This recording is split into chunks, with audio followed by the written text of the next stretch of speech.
All right, everyone, we got Vanderbilt head coach Clark Lee with us now. It is not his birthday, despite reports to the contrary. But if you have a question for a coach, raise your hand. Robbie, go ahead. Hi, Clark. Could we please get updates on Ken Seals and Davian Davis? Of course, Ken is going to be day-to-day this week. So I don't see the injury impacting availability, but certainly got to see how he responds in practice and, could impact performance. So we're going to keep an eye on that as the week goes. We'll determine who the starter is later in the week. But day-to-day for Ken. And then Davian is going to undergo surgery that's going to end the season. And so, we hurt when Davian hurts. He's been a heartbeat and one of the main arteries of the team since the beginning. He's a captain. Can't say enough about his level of investment and sacrifice for this program. It was hard for me to see him in pain on the field. I was not shocked to see him back on the sideline to finish the game. That's the kind of guy he is. I am obviously excited to support him through his recovery in full. I know he's going to attack this as he attacks everything, and is going to set a standard for us in terms of what it means to recover and come back stronger than before. And I'm excited for him to continue in a role as a leader and a mentor to our program through the finish of the season. And so tough news for everyone here with Davian, but also an opportunity for him to continue to make a great impact on what we're building here. Chris? Yeah, now that you've had a chance to watch the film and digest it a little more, what did you take away from the second half last week? Well, the second half was resemblance of a plan to win. It was it looked like a team that understood their identity and that knew what needed to be done to win a football game. We were complementary. We made stops on defense. We controlled the game on offense with methodical drives that finished with touchdowns. The problem was in the second quarter, we had a 21-point swing where, we're not capable of recovering from that right now. I thought there's a combination of, a two-play, two-pass touchdown drive at the end of the first quarter into the second quarter. There's the, poor decision on the pick six where Kentucky was playing faster than we were. And then you turn around and 3 runs later, they're back in the end zone.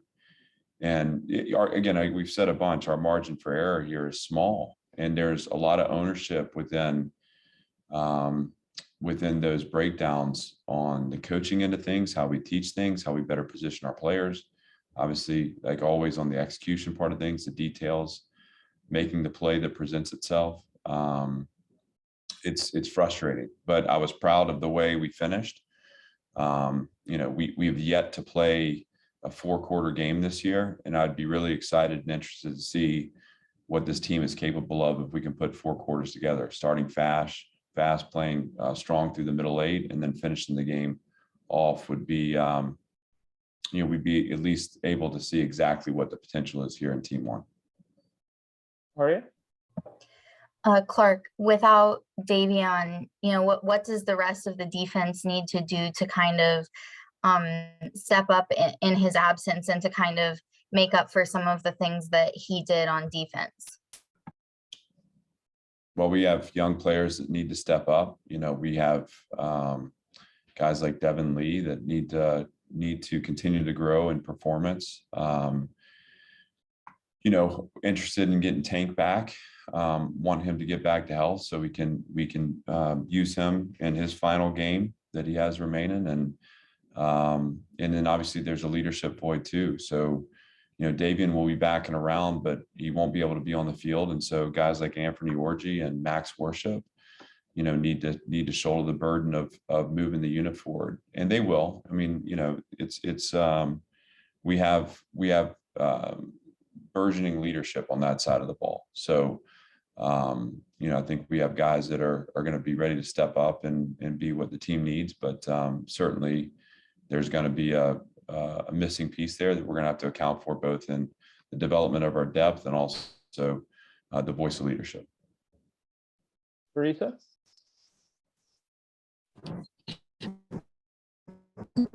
Clark, as you now prepare for the challenge of going on the road to Ole Miss, what this kind of challenge, what are you going to have to do? You mentioned trying to start fast and put together a whole game. What are you going to have to do against Ole Miss to have a chance to compete in that game?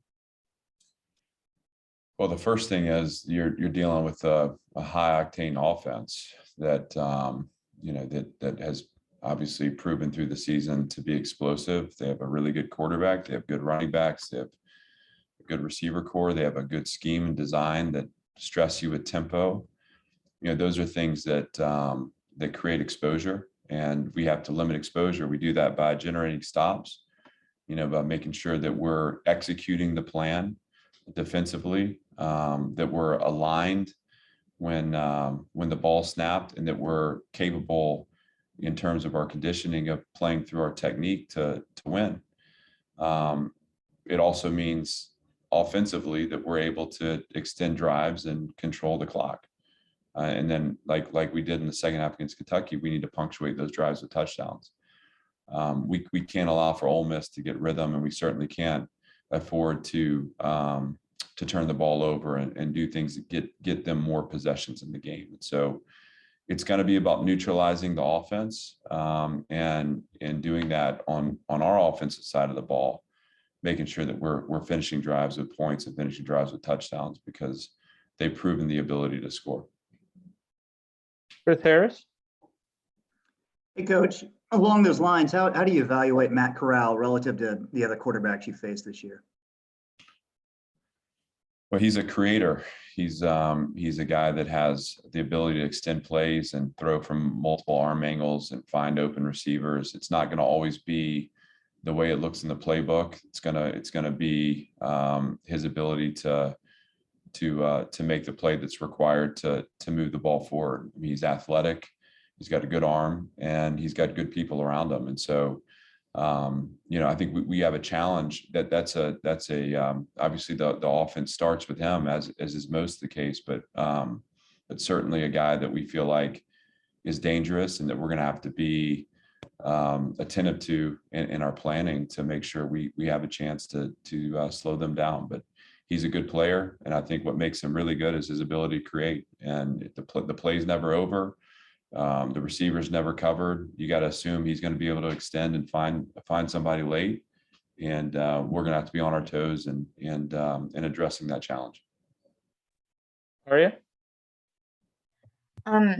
Outside that one, Chris Pierce interception at the end of the first half, you kind of struggled to generate turnovers against Kentucky. Was there anything specifically that they did to kind of limit that? And what kind of, is there anything that you need to do to kind of be able to get more pressure against Ole Miss?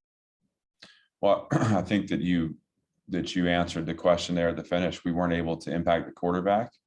And when you can't impact the quarterback and he can throw in a clean pocket, it's hard to make the play on the ball down the field. And we had opportunities to. I mean, it's the frustrating part of it isn't always like, we have free runners at the quarterback. We have techniques that we use to disrupt the ball, to mirror hand, to impact the arm or the follow through the quarterback that that we weren't doing.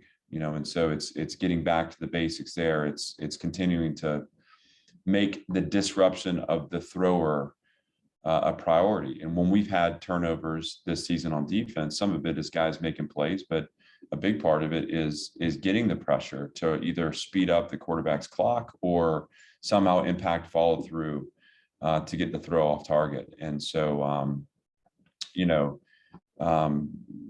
we missed opportunities to do that on Saturday against Kentucky.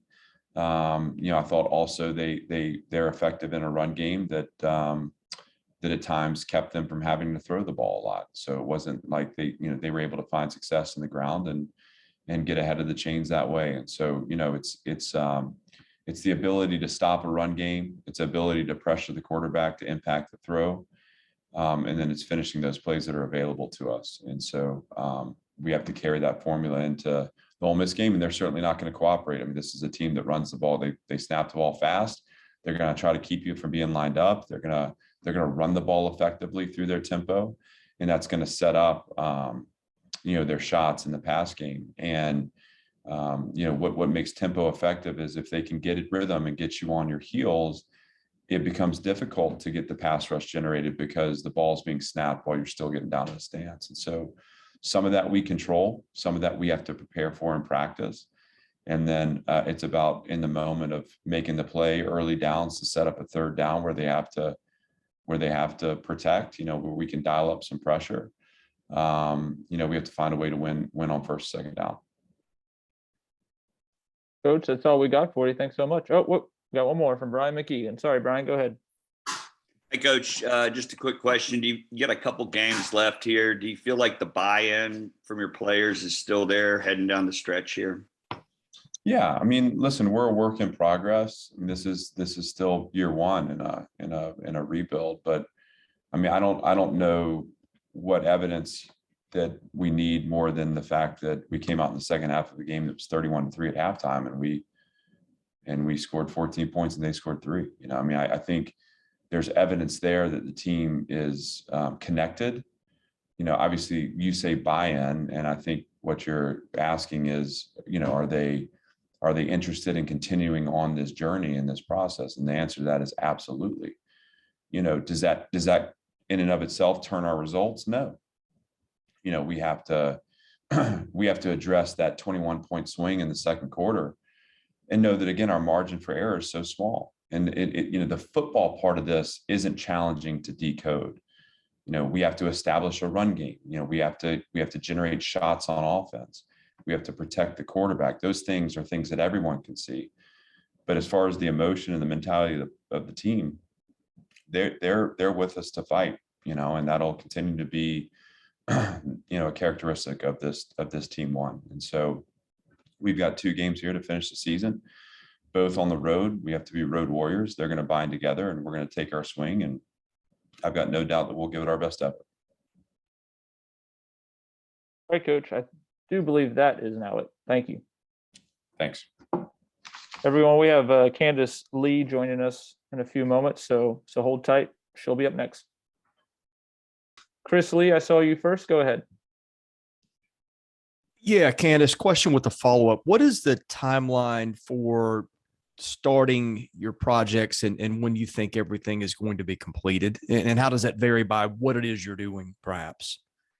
Yeah, I don't know that I can't say for sure when we'll be completed, only because we haven't yet scoped out all of the projects. So I can tell you that we're going to be as expeditious as we can be.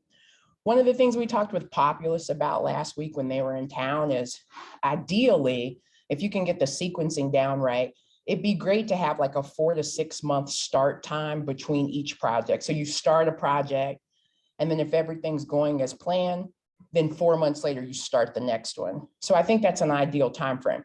In terms of when we're going to start, so the plan is to actually break ground with construction in the fall of 22. And the reason why it's going to take us a little longer is because there are some infrastructure things that we've discovered along the way that really will require some more attention. So there's just some required preliminary steps. So one of them, the biggest one that I've been talking about, is the power plant that's needed on campus to provide more power to be able to supply these new buildings. That power plant will go, if you're familiar with campus, the rec center, along 25th, there's a field. If you're facing the rec center, it's to the left along 25th. And right now we use it for different events, including intramurals. So we'll have to figure out how to provide other intramural opportunities for our students. But that will be the ideal place to be able to then not just power athletic facilities, but it's an institutional priority because we probably have a number of buildings that are coming online, including all of the ones connected with Vandy United. So long way of saying that getting that project started is important for the timeline. There are also other things like, Chris, you're familiar with, like if you're facing the video board in the football stadium, the north end zone, to the right of it is Palmer Fieldhouse. that's a historical building that's played a huge role in the athletics department for many, many years, but it's currently unoccupied because it's not safe to use. So we will end up demolishing that building. We're going to make sure that we reach out to alums and celebrate the history of the building. And also we're going to figure out how to incorporate it into the new buildings, but it has asbestos. So you have to go through abatement. You know, it's not as simple as just tearing it down. So we're going through all the steps because that's going to be part of clearing away that path, that space where the basketball practice facility will go. I'm sorry, Chris, did I answer your question? Was there another part of the question? I did have a follow-up.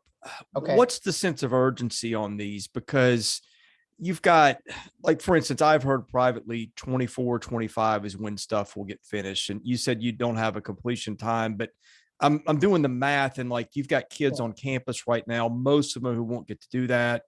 You're making promises in recruiting. I know that other places, I know A&M did a rebuild of Kyle Field that they did in an entire off season. What is there? How much emphasis is there on urgency? Because I think it probably affects your recruiting in terms of how many kids can use your facilities. If it's 4 or 5 years off, that's a harder sell. Yeah, no, I understand the question. I would say that that the sense of urgency is very high. I think there are some things that we have to take into consideration, right? So the sequencing of the projects is, so first, let's think about the fact that our footprint is very tight. So, you know, we don't have, like, we have to be really thoughtful about temporary space and how we sequence things so that we don't disrupt seasons. So I appreciate what you're saying about, you know, in the recruiting process, you're talking about all of the things that are coming online, but there are also plenty of things that we're doing in the short term. So, you know, I talked with our staff last week about when we say Vandy United, it is about more than just the buildings that we released the renderings on last week. It's about every enhancement and improvement that we're making. So, you know, an example would be, you're absolutely right that from a recruiting standpoint, if you're a junior this year on the football team, will you get to play in the stadium when it's all brand new or have all the enhancements? Yeah, maybe not, but you will enjoy a new football locker room now. You will enjoy a new refueling space. You will enjoy the things that we're doing infrastructure wise to impact your experience right now. And so I will tell you that's the focus. So again, there are other projects that we're doing that we have not even talked publicly about yet. All of that is a part of Vandy United. And, you know, one of the challenges, I think, when you have, when you step into a position like this and there's so much to be done, I think that it's important for us to think about what we can do right now while also planning for huge investments in the future. So everything is not far off. I mean, we are doing things now and we're on a journey. So we're going to get there as quickly as we can. I appreciate why you asked the question. You know, urgency is a big deal and we do have high urgency for it. Robbie? Candice, I had a question about, like, you know how you said that maybe the basketball practice facility would make sense to go first due to, you know, the location stuff. In terms of the football, since you already have an indoor practice facility, is the operations building sort of at the top of your, you know, list in terms of what you want to get done whenever you do move on to the football projects? So everything's at the top of my list, which I know it's hard to, you know, if I could snap my fingers and do all of it at once, I would, because the thing is, we're trying to figure out how to impact all of our student athletes. You're right, Robbie, in that we do have an indoor facility, but the big draw with moving or building a new indoor practice facility and connecting it to football operations all in that same spot is that it allows our student athletes to move more efficiently. And we need to be efficient as we're preparing them, right? We know that. But the thing is, and this is a really important message, all of our student athletes are going to benefit from Vandy United.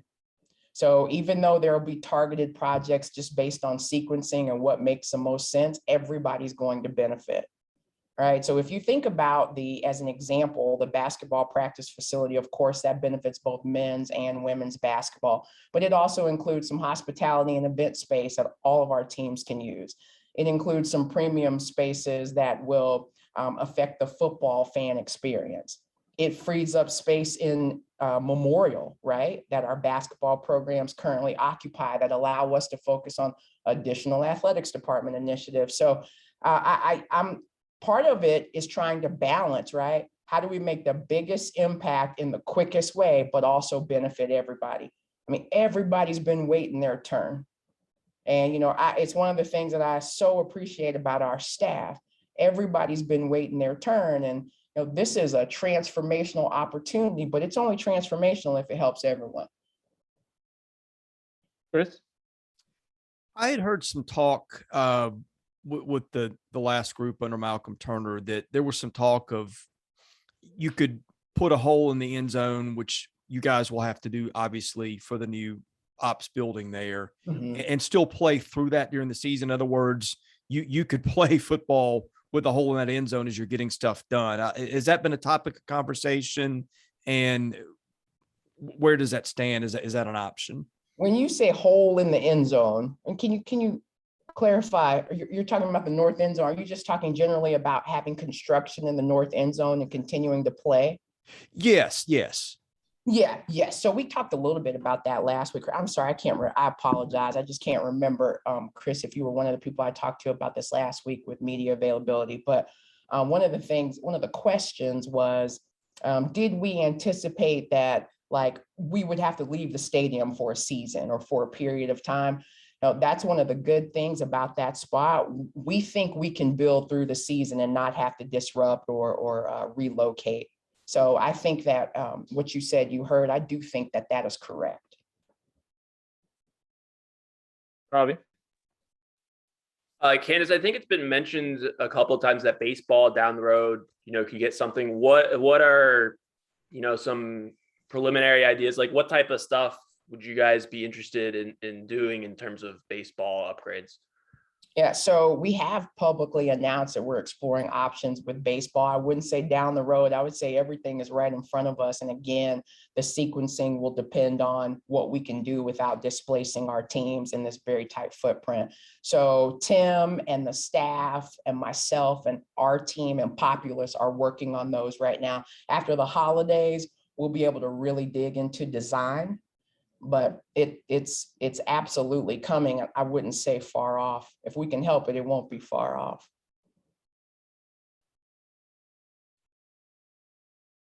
Chris, do you have one more? Yeah, to baseball, would a deck over the infield be on the list of options that you would discuss or have discussed maybe? Everything is on the list. We've talked about I think I'm not going to kind of spill the beans on what we're thinking of too soon here, because I've tried to be really careful because things can change. But I would say that any and everything is currently on the table. I think the leading question there is, what do we want our capacity to be? Right. So I think determining what we want our capacity to be is important, while also thinking about the amenities.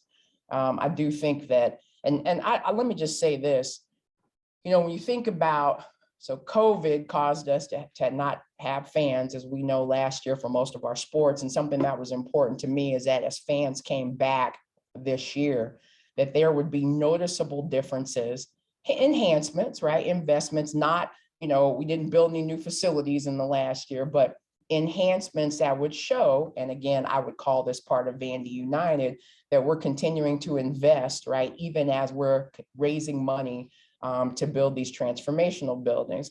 So in football, for example, the loge boxes that are available now in the north end zone, and the upgraded concessions, their upgraded graphics, expanded Vandyville, those were examples of things that we wanted fans to come back to and noticeably see a difference. Well, the same in basketball. So we have new ribbon displays and video boards in the corners and piped in audio in the concourse. Those were things that we were able to do in the off season. Again, wanted basketball fans to come in and recognize that there had been an investment made. I say all of that to say our plan is to do the same with baseball. We'll talk about it more at an appropriate time. But again, we want fans coming back in Hawkins this year, right, for this season, and noticing that there's been investment. I want people to know Vandy United, again, is not just about what's far off.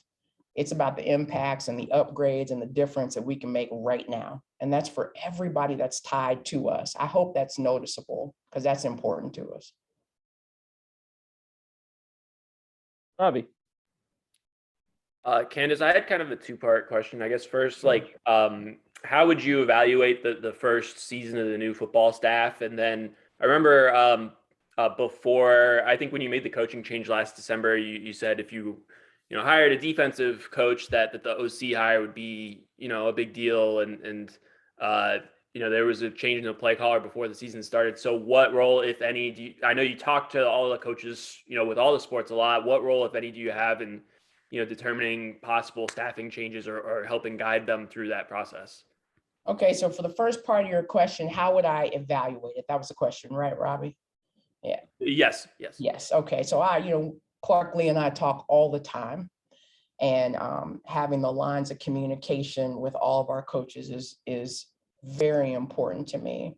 And I said from the very beginning, and I'll be consistent with this, that he's coaching culture right now. That's the foundation for us to have sustainable success. And I would rate him very high on coaching culture. So don't misinterpret that when you report it and say, I don't care about wins, because I do, right? So part of why we're in this business is to compete and to win and to represent this institution and everybody, all of our stakeholders in the best way possible. But we have to have a foundation in order to have the success that we will all soon enjoy. We're not going to take shortcuts. It will take some time. And I have to remind myself that because we're all competitors. These kids are working hard. So I was looking for two things. I am looking for two things. That's effort and that's culture. So I would evaluate him very high on that. For the second part of your question, in terms of, I think your question was, what role do I have in staffing changes? Yeah, I guess, Yeah. I don't know if you help guide him through that process, or maybe it's totally hands off and it's all him. I don't know. No, it's a fair question. And I'm so thankful that I have the kind of relationship with our head coaches that we talk about many a thing, and I will keep those private. But what I will say is that I feel like my job is to hire the head coach and to make sure that they have the resources that they need, okay, and the latitude to make the decisions that are within their purview. That includes staffing. And so the big thing is making sure our coaches have the resources that they need to get the staff, to retain the staff, to cultivate the talent within the staff that they believe will allow them to have success. It all rests at the head coach's feet. And then after that, it rests at mine. So that's won't share anything that's private, but I would say that the lines of communication are open, and I support all of our head coaches. Do we have any more questions for Dr. Lee today? All right, Candice, looks like that's it. Thank you all very much. Have a good day. Appreciate it. Thank you.